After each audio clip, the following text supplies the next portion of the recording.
Hello everyone, welcome to my channel. Today I'm going to talk about a new technique I came up with. I was inspired by Paper Crafting with Lou Collins. She had come up with a way of making your projects look kind of translucent, but I took it to another step and came up with something that I enjoy doing now and find this to be really kind of therapeutic even. I love it. I think you're going to like using it as well. So let's get started. Hello everyone, my name is Lolly. Welcome to my channel. Now I have my new glass board from Glassboard Studio. Thank you to the company for sending me the board and the large and two small magnets. It is my custom design. I will give you information underneath this video in the supplies list on how you can get a discount. Now because I have not adjusted my overhead lights yet, I'm going to put this paper here in order to protect your eyes. You see, it doesn't bother me, but I know that that glare might annoy some of my viewers. This is a new technique to adhere a project that you've stamped and cut to your paper and make it look translucent like glass. I had made these as a make and take project at Creativation for Penny Black. Only we didn't have access to an extension cord, so I wasn't able to do the project. What I'm using is the stamp set and the die set. Both are called Dainty Daisies, and these are part of the Stamp of the Month collection going on now at Penny Black, and April is Daisies. And this is also, I'm using this, which is the watering can, and it is called Hand Picked and Hand Picked Cutout. So I have them pre-done. And let's open this up. Now I believe the card is 3 by 5.5. And I inked it ahead of time. I stamped it using the daisy, and I just extended the stem just a little bit. I stamped and cut out 2 of the daisy heads. This is the lace piece that you will see in the stamp set, and it is really pretty. I am using just Pink Fresh Detail Black ink, and I am stamping on printable vellum by Graphics, cutting it down the middle. You will need a button, ribbon tied in a bow, and then stamp this out on printer weight paper. It needs to be thin. I did use an Olo marker to color in the water. You're also going to need a very juicy embossing pad of your choice and some clear embossing powder. Now I use Wow Clear regular embossing powder, and I have mine in a little tub so I can dip. It would be helpful to be able to dip this into the embossing powder, and so you will also need tweezers. The last thing you need is a brayer. Now I'm going to slide these objects over here. Now when I do make and takes for Penny Black, I give basically an ingredient list, a supply list on the back. So we're going to take I'm using the Versamark here, and I'm just making sure it's nice and juicy. Now when you're using a brayer, don't just put it down and go back and forth, because you're only getting the bottom part done. You need to pick it up, roll it, pick it up, roll it, pick it up. And that way you will get all of the brayer. I'm not pushing down hard because I don't want to squish it out from the brayer. I want the brayer to soak it up.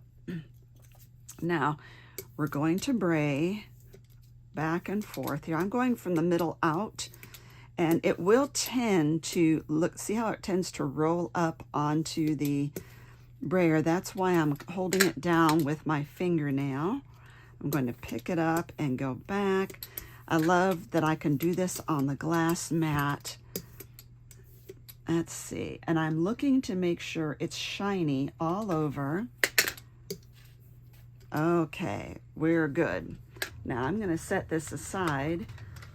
Now, here's what I do to clean my brayer. I have a big kitchen sponge base, a household sponge, and I keep it wet in this Tupperware, and I just rinse it off that way, and we're good. So once we have that, all we need to do is pick it up with our tweezers and dip it in here. Now, the reason I had come up with this was that I noticed when Lou did her project, she embossed one side and then the other. And what happens is once you emboss the second side, the first side was reactivating and turning all wet again. And so I thought, well, that's good. I will just utilize that property and I will make sure that it's all heating at the same time. I've got this. I took 2 layers of chipboard, and this is what I carry with me when I'm traveling. I put a hole in the top layer of chipboard and used a brad to attach this clamp, and then I glued the second piece of chipboard behind it. So now all we need to do is pick this up with our tweezers and lay it where we want it. Now it is important to keep these tweezers in your hand. You're going to need them. Now I'm going to heat this, and I have to hang on to it because it'll blow away. So I'm just going to put it down. It takes a little longer to heat because I'm heating 2 layers of the embossing powder, the one underneath and the one on top. As the bottom one is melting, it will adhere to my cardstock, and I can begin to see this paper and the image behind the top image.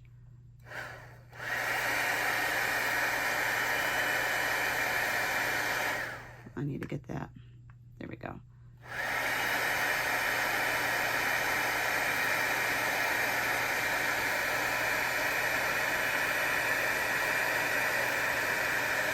Okay, as I see it melting, I'm going to push it down to the cardstock.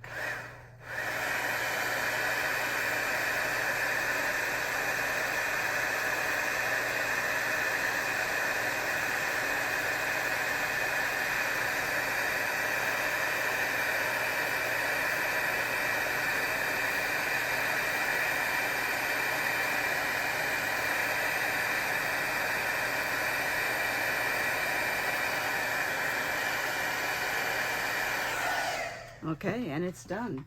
Now, if you notice in this process that maybe part of it didn't get embossing powder on it after all, you could take your finger or a dabber and just ink it up in your embossing ink and just carry that over to the area you think is missing, and then sprinkle more embossing powder on it and hit it again.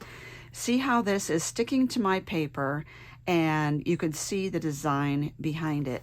So if you do this and you realize, oh, I'm missing a piece of embossing on the bottom, or it's just not sticking in that one place, your Barely Art glue is sufficient for reattaching that vellum to the cardstock. So you're good. The next thing you need to do is get that Barely Art glue back out here. I have stamped out the daisy head and cut it twice. And I'm going to just cut the little stem off there and glue that down. Now you don't need to add any inking to this, but on this one, what I'm going to do is cut out a few of the petals and then cut. So for instance, I can cut this one out there and just pull it out, just a few here and there.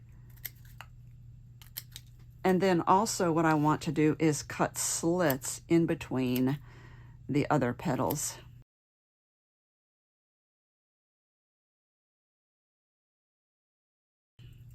And then if you wish to ink the center, you can. I find that my buttons pretty much cover that up.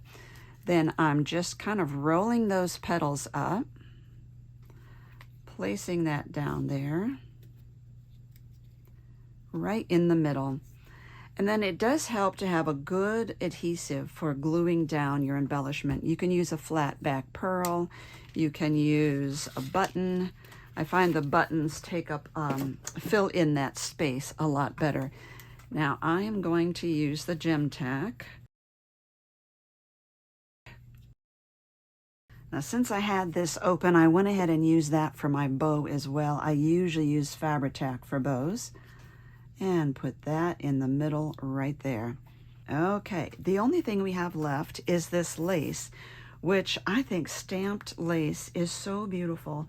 You could color this in with inks as well. I'm going to use this adhesive, and again, it is my Barely Art. Now you'll notice we do have sticky right here from the embossing, All you have to do is just mist that up on a microfiber cloth, and it's done. Okay, so we will take that and we're going to adhere this on the back. And we're going to adhere one on the top as well.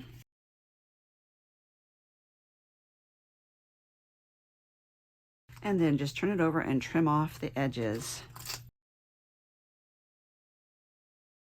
And you can leave this on the top, but I prefer to cut that excess off. I think it has a better finish for me. And you could punch a hole in the top if you wish. So that is the new release from Penny Black Ink with my new technique of getting your stamps to make clear images that adhere to your project. I think you're going to love working with this. Look down below for those links in the supplies area of this video. Thank you so much for watching and creating with me, and don't forget to hit that like button and subscribe for more content.